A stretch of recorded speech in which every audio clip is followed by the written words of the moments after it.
Mesdames et messieurs, merci de me choisir chez vous. Bienvenue dans ce nouveau numéro de votre émission Décryptage sur Web Info TV. Aujourd'hui, comme c'est un peu plus spécial, nous sommes dans le mois de mars. Aujourd'hui, je reçois une dame et elle va nous parler un peu de cette journée. Est-ce que c'est nécessaire de maintenir cette journée? Elle est coordonnatrice de l'organisation Sauti ya Mama Mukongomani dans la ville de Goma.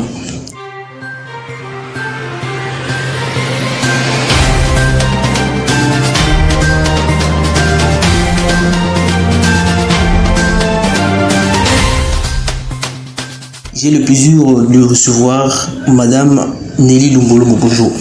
Bonjour, monsieur. Alors, la journée internationale des droits des femmes qui a lieu chaque 8 mars dans le monde entier promet le débat, les colloques, mais aussi les expositions ou manifestations, mais aussi ça permet aussi de faire les bilans sur la situation des femmes dans tout le domaine de la vie sociale, professionnelle et familiale. Mais pour cette année, le thème international est intitulé pour un monde digital inclusif, innovation et technologie pour l'égalité des sexes. Alors, le thème provincial, c'est lequel, madame? Merci beaucoup pour la parole. Je vous remercie de m'avoir invité à cette émission. Nous savons que les thèmes provinciaux vont dans le même sens et qui dit éducation numérique, oui. Pour l'utilisation en fait de, comme je peux le dire, expliquer un peu de manière très brève, donc l'utilisation du numérique dans les activités liées au processus électoral, mais aussi aux questions du genre. Voilà. Donc c'est en fait, c'est ça le thème, de manière, si je peux expliquer de manière brève.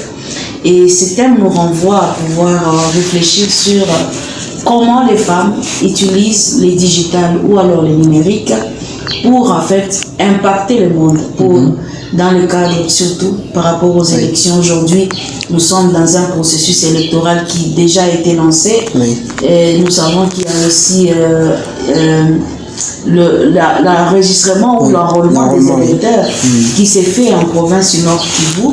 Donc, ces thèmes renvoient en fait à toutes les femmes, surtout qui se disent candidates aux élections, d'utiliser le numérique pour se faire connaître, mais aussi pour impacter pour l'égalité des genres. Cela veut dire tout simplement assurer qu'il y a égalité entre hommes et femmes dans le domaine électoral, mais aussi dans le domaine de résolution de conflits.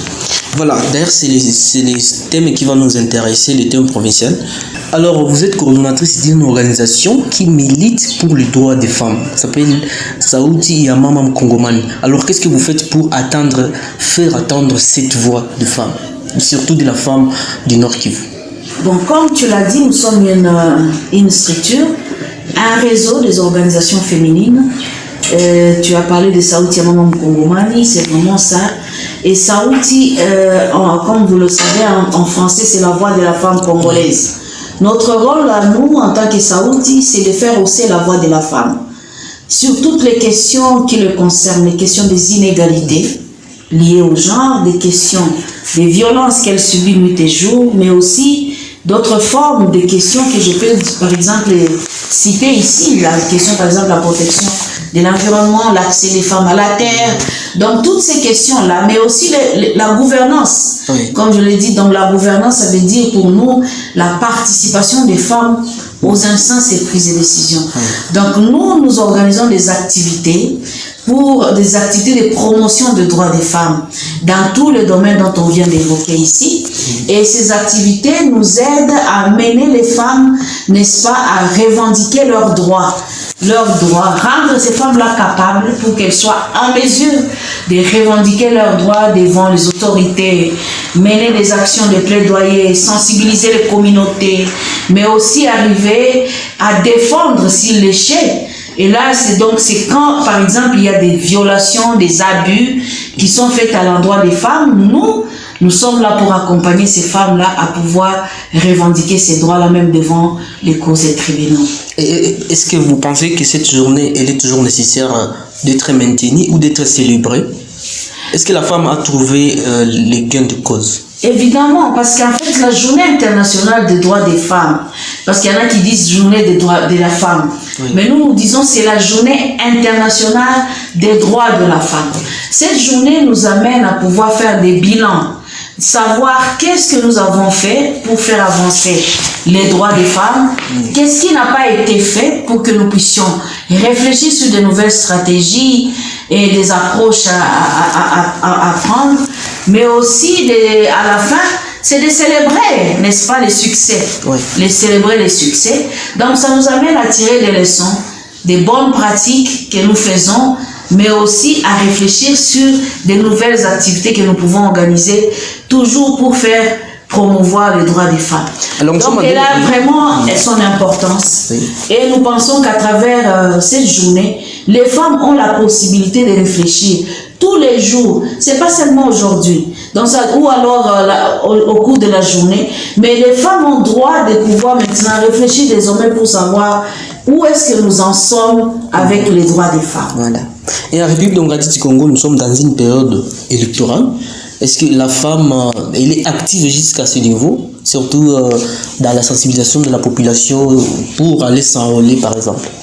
Bon, comme vous le savez, les premiers malgré combats, cette insécurité. Oui, voilà. D'abord, le premier combat, c'est la paix.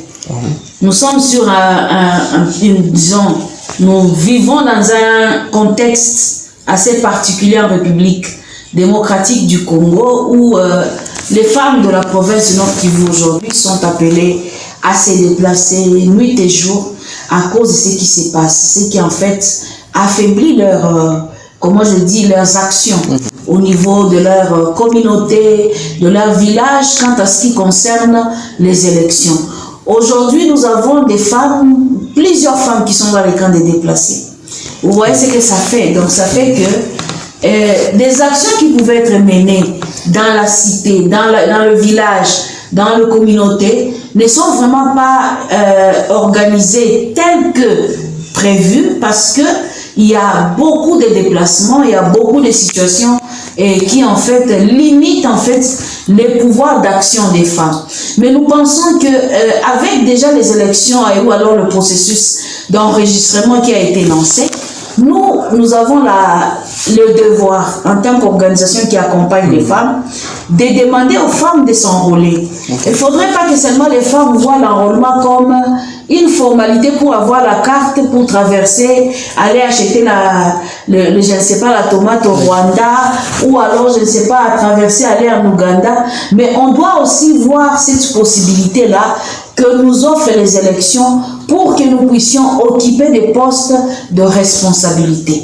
Les femmes doivent être là où se prennent des décisions, des grandes décisions pour qu'elles fassent entendre leur voix, qu'elles parlent au nom des autres, pour que la situation des femmes change.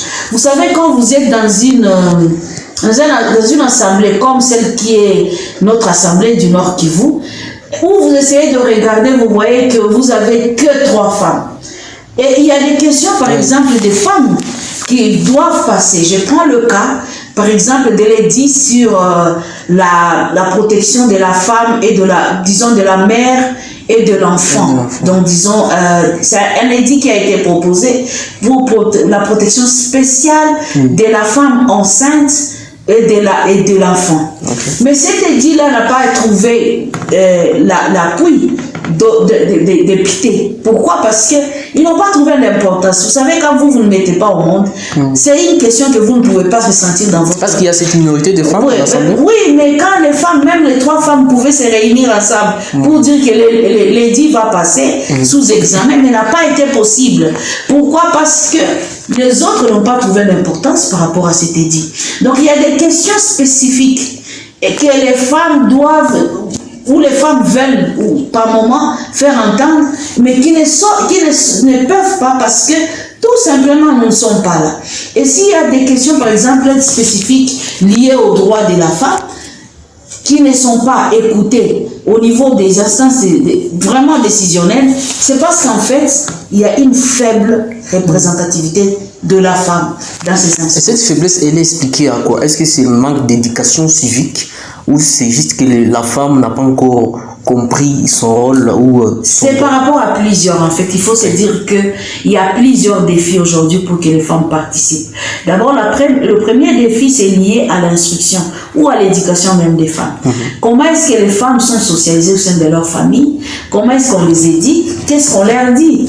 On dit aux femmes que vous êtes nées pour travailler dans la cuisine, faire le ménage, l'entretien de la maison, vous occuper de votre mari. Vous limitez en fait le pouvoir de la femme au seul rôle qui est le rôle reproductif. Donc ça veut dire que la femme est là pour avoir des enfants, s'occuper de ses enfants, de son mari, et c'est tout.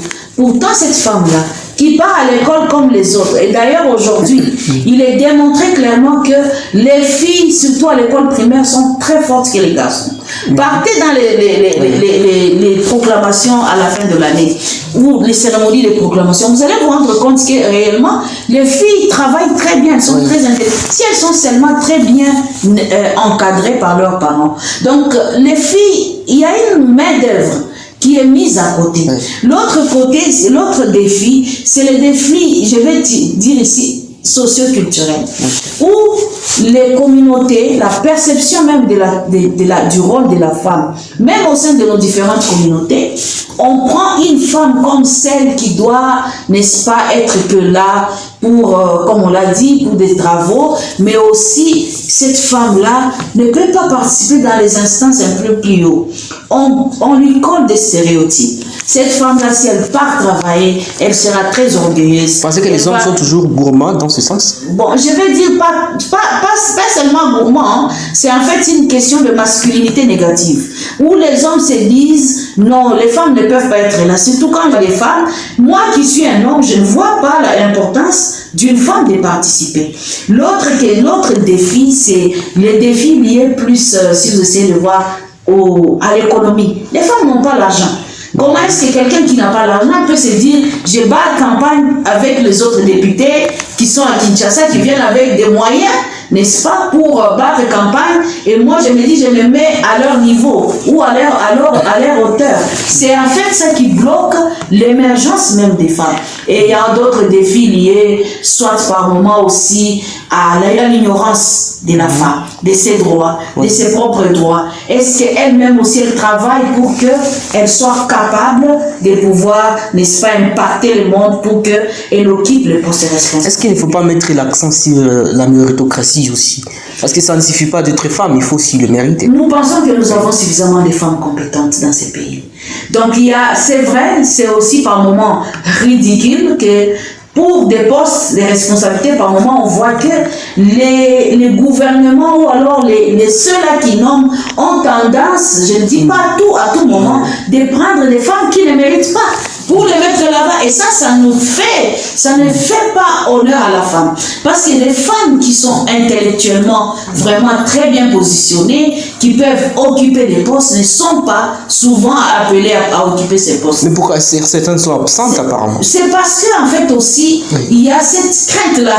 Quand elle vient, et puis bon, les hommes ne veulent pas avoir des gens qui les contrarient. Donc vous allez voir qu'une femme qui est là, qui peut émettre ses idées, est toujours considérée donc ça fait que les femmes, elles se disent aussi, elles se remettent, n'est-ce pas, elles se résignent, elles se disent, est-ce que je peux aller sur cet espace-là et occuper des postes de responsabilité? C'est-à-dire ce complexe-là.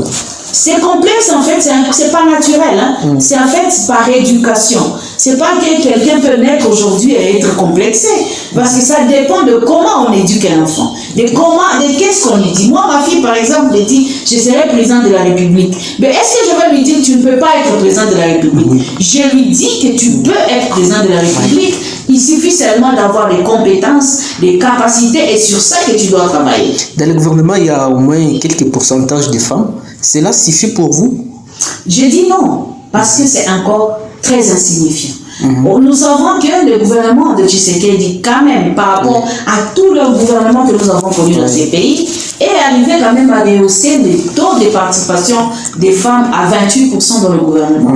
Ce qui est déjà un grand pas pour nous, mais nous avons comme l'impression que nous sommes encore en train de reculer.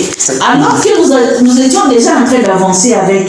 Mais quand on a nommé les bourgmestres, les communes et tout, et le reste, on a vu encore que les nombres étaient vraiment très minimes. Donc, les représentants, ou alors le président de la République lui-même, qui est le garant de la Constitution, il sait que l'article 14 de la Constitution dit que les femmes doivent participer dans les instances de prise de décision à l'égalité, n'est-ce pas, avec les hommes. Donc, il doit y avoir un nombre quand même aussi, bien qu'on sait par moment, on dit, bon, est-ce qu'on peut attraper 50% des femmes qui vont dans le gouvernement? Et j'ai dit oui. Mais il y a aussi un défi qu'il y a, c'est aussi un rapport avec les partis politiques. Parce que les partis, au sein des partis politiques, les partis politiques nous disent non, nous n'avons pas de femmes. Mais c'est toujours par moment des représentants des partis politiques. Mais s'il n'y en a pas, qui sont partis. S'il n'y en a pas, est-ce qu'il faut les créer? C'est ça le travail donc qu'ils doivent faire, les représentants des partis politiques. C'est de sensibiliser les communautés à l'éducation civique, à la participation, à la gouvernance responsable, à tout ça pour que tout le monde soit là et que tout le monde travaille pour l'émergence de ces pays. Parce que quand il y a une catégorie de gens qui est mise à côté, cela veut tout simplement dire qu'il y aura, n'est-ce pas, une main-d'œuvre qui ne va pas travailler pour le développement du pays. Et nous devons nous tous nous liguer pour travailler pour que ce pays avance très bien. Et dans votre organisation, est-ce que vous avez aligné ou vous avez pensé comment aligner certaines femmes aux élections prochaines? Nous accompagnons déjà les femmes politiques parce que nous sommes une organisation de la société civile. Oui. Mais chez nous, nous avons des programmes pour accompagner les femmes. Des programmes sur le leadership féminin et la promotion de l'autonomisation des femmes. Nous pensons qu'avec ça, nous pouvons arriver à avoir des femmes. Nous avons les membres de notre structure qui sont aujourd'hui, qui se sont prêtées comme candidates parce qu'elles sont entrées dans les partis politiques. Quand vous entrez dans les partis politiques, réellement, dans la société civile, vous ne pouvez plus, parce que vous ne pouvez pas être juge et parti. Mais quand vous êtes, par exemple, dans le parti politique, nous, on vous accompagne. Si vous dites que vous voulez postuler, on est là pour vous accompagner, pour accompagner les femmes. Et on encourage beaucoup que les femmes partent. Vous savez que la loi aujourd'hui, la loi électorale, donne beaucoup de possibilités aux partis politiques qui vont aligner les femmes. Donc, les femmes ont cette opportunité-là et nous demandons aux femmes de les saisir. Saisissez les opportunités qui sont devant vous pour que plus jamais qu'on dise encore que les femmes ne sont pas représentées dans les instances de prise de décision. Cette fois-ci, est-ce que Mme Deline ne sera pas candidate? Parce que moi, personnellement, je n'ai jamais eu des ambitions de politique. En tout cas, j'accompagne les candidates. Et je me dis que mon souci, c'est d'avoir plus les femmes qui sont là, qui peuvent plaider pour nous aider dans le combat que nous faisons. Parce que vous savez, nous avons une limite. Parce que nous pouvons plaider, mais pour prendre les décisions, c'est d'autres qui doivent les prendre. Donc nous plaidons, mais nous demandons à nos collègues femmes qui sont dans les partis politiques de prendre les devants, de ne pas se laisser faire. Parce qu'encore une fois, quand on va constituer les listes, n'est-ce pas, des candidatures, on va encore voir des femmes qui ne seront pas alignées. Pourtant, la loi est si claire. Et aussi, c'est plus des opportunités pour les partis politiques. Donc, le souci, c'est que tout le monde s'aligne, surtout les femmes qui veulent y aller, et nous, on est là derrière elles. Est-ce que les femmes se soutiennent généralement? Parce que nous avons tendance à voir la méfiance entre les femmes. C'est aussi ça, le défi. C'est dit à quoi? L'autre défi, c'est, je parlais de l'ignorance, de son rôle. N'est-ce pas? Est-ce quand la femme elle-même ne sait pas reconnaître son rôle, comment elle va reconnaître le rôle de l'autre? C'est aussi ça les vrais défis. Alors qu'elles sont nombreuses. Elles sont nombreuses. Et le souci, c'est de sensibiliser ces femmes-là aujourd'hui. De leur parler de l'importance de la participation des femmes dans les instances de prise de décision. Nous sommes par moments malheureuses quand on nous pose souvent cette question. Pour dire les femmes, vous ne vous aimez pas. Pourquoi vous ne pouvez pas voter pour les femmes? Mais vous savez, il y a toute une politique derrière cette histoire. Il y a toute une stratégie qui est montée pour que les femmes ne votent pas pour les femmes. Ce sont les hommes qui postulent. Moyennement, sauf que quand même, les grands nombres de ceux-là qui postulent, ce sont des hommes. Alors, le plus petit nombre de femmes, compétentes qu'elles soient, qui se disent, bon, ok, moi, je vais postuler. Encore une fois, il faut que vous le sachiez. Peut-être ça vous aidera à ne plus jamais poser cette question. Parce que quand on voit les femmes qui s'alignent, c'est plus encore les hommes qui disent à leurs épouses, ne votez pas pour ces femmes-là. Et on vous montre beaucoup les choses qu'on a faites. Est-ce qu'il faut suivre est-ce que son mari va te donner, est-ce qu'elle est capable de te donner ce que moi je te donne? Mais pourquoi tu vas suivre ce qu'elle te dit? Vous voyez, donc la socialisation même de la pensée par rapport au rôle, de la perception du rôle de la femme, elle s'est fait, n'est-ce pas, très, comment je dis, médiocre, dans la médiocrité. Okay. Dans la médiocrité où on essaye de se dire, il n'y a que les hommes qui peuvent faire quelque chose. Et plusieurs femmes ont cette conception. Que les femmes, quand elles vont là-bas, elles vont porter des super wax, n'est-ce pas? Batarouza marque super, ou surtout aujourd'hui avec grand super, elle n'aura que les habits qu'elle peut démontrer, elle viendra ici, elle ne donnera absolument rien. Et c'est là que nous attirons encore l'attention des femmes. Quand vous êtes, on vous donne la possibilité de représenter les autres, soyez humbles.